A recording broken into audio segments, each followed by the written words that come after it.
Chapter শিখব। চ্যাপ্টারটির নাম হলো মিশ্রণ। শুরুতেই আমরা জেনে নিই মিশ্রণ কাকে বলে। বিভিন্ন উপাদানের সংমিশ্রণে যা পাওয়া যায় তাকেই মিশ্রণ বলে। দৈনন্দিন জীবনে আমরা বিভিন্ন জিনিস মিশিয়ে থাকি। এদের কোনোটি বিশুদ্ধ আর কোনোটি মিশ্রণ। মিশ্রণের মধ্যে আবার কোনোটি দ্রবণ, কোনোটি সাসপেনশন আর কোনোটি কলোয়েড। আমরা সকলেই চিনির শরবত আর ঝালমুড়ির সাথে কম বেশি পরিচিত। চিনির শরবত কিভাবে তৈরি করতে হয় আমরা তাও জানি। গ্লাসে বা জগে পানি নিয়ে তাতে কিছু চিনি ঢেলে চামচ দিয়ে নাড়া দিলেই কিন্তু চিনির শরবত হয়ে যায়। আবার ঝালমুড়ি বানাতে হলে কিছু মুড়ি নিয়ে তাতে চানাচুর, টমেটো কুচি, পেঁয়াজ কুচি, মরিচের কুচি ইত্যাদি ভালোভাবে মিশাতে হয়। এই উভয় ক্ষেত্রে একটা সাধারণ জিনিস হলো বিভিন্ন উপাদানের সংমিশ্রণ। এখন আমরা মিশ্রণের প্রকারভেদ সম্পর্কে জানি। মিশ্রণ দুই প্রকার।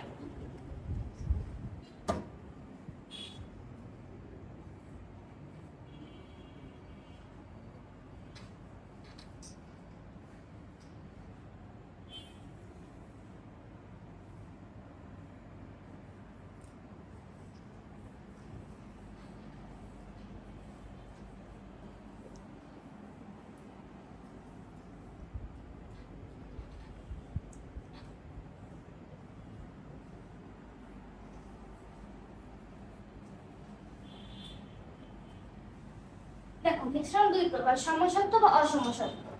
সমসত্ব মিশ্রণকে দ্রবণও বলা হয়। এখান থেকে আমরা একটা জিনিস শিখলাম, দ্রবণ এক বিশেষ ধরনের মিশ্রণ। সমসত্ব মিশ্রণ বিভিন্ন উপাদানের যে সমস্ত মিশ্রণের উপাদানগুলো সুষমভাবে বন্টিত থাকে এবং একটি থেকে আরেকটিকে সহজে আলাদা করা যায় না তাদেরকে সমসত্ব মিশ্রণ বা দ্রবণ বলা হয়। সমসত্ব মিশ্রণ উদাহরণ যেমন চিনির শরবত। দ্বারা চিনির শরবতকে কেন সমসত্ব মিশ্রণ বলা হয়? বসো বলছি। চিনির শরবত একটি কাচের গ্লাসে ভালোভাবে ধুয়ে নাও। গ্লাসের 4/3 পরিমাণ খাওয়ার পানি নাও ও 1 চামচ চিনি যোগ করে নাড়া দাও। এখন এটিকে তুমি 5টি গ্লাসে সমানভাবে ভাগ করো। প্রতি গ্লাস থেকে 1 চামচ করে খেয়ে দেখো। দেখতে পাবে কোনোটাতে স্বাদ কম নেই, কোনোটাতে চিনি কম বেশি নেই, প্রতিটাতে চিনি সমানভাবে আছে। এগুলো সুষমভাবে বন্টিত, এগুলোকে তুমি আলাদা করতে পারবে না। এই কারণে চিনির শরবত সমসত্ব মিশ্রণ। বুঝতে পেরেছো? এখন অসমসত্ব মিশ্রণ। যে সমস্ত মিশ্রণ উপাদানগুলো সুষমভাবে বন্টিত থাকে না এবং একটি থেকে আরেকটিকে সহজে আলাদা করা যায় তাদেরকে বলে অসমসত্ব মিশ্রণ। যেমন ঝালমুড়ি অসমসত্ব মিশ্রণ। দাঁড়াও, ঝালমুড়ি কেন অসমসত্ব মিশ্রণ? একটি বাটিতে তুমি মুড়ি, চানাচুর, পেঁয়াজ কুচি, টমেটো কুচি ইত্যাদি নাও, নিয়ে ভালোভাবে মিশাও।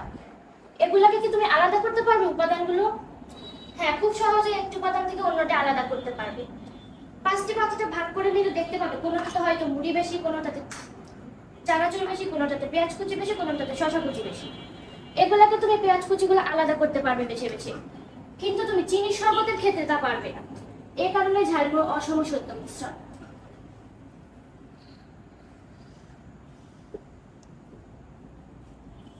তোমরা বলো তো, আমরা যে এতক্ষণ চিনির শরবত নিয়ে আলোচনা করলাম, চিনির শরবতে কোনটির পরিমাণ বেশি থাকে? পানি। হ্যাঁ, নিঃসন্দেহে পানির পরিমাণ চিনির পরিমাণ থেকে বেশি থাকবে।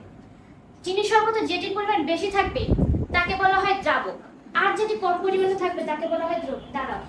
দ্রাবক বলতে কি বোঝায়? বসো বলছি।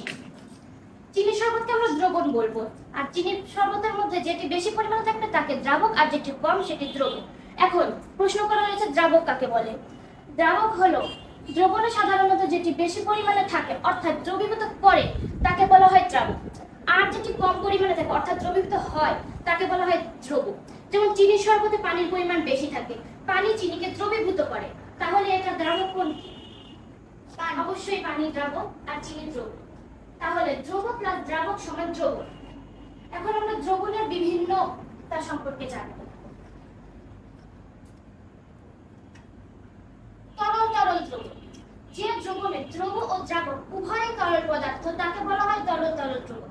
যেমন লেবু শরবত, কারণ লেবু শরবত তৈরিতে আমাদের প্রয়োজন হয় চিনি ও লেবুর রস। পানি ও লেবুর রস, পানিও কিন্তু তরল পদার্থ এবং লেবুর রসও তরল পদার্থ।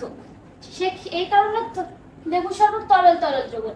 আবার তরল কঠিন দ্রবণ হলো যে দ্রবণে দ্রাবক হিসেবে তরল পদার্থ আর দ্রব হিসেবে কঠিন পদার্থ ব্যবহৃত হয় তাকে বলা হয় তরল কঠিন দ্রবণ।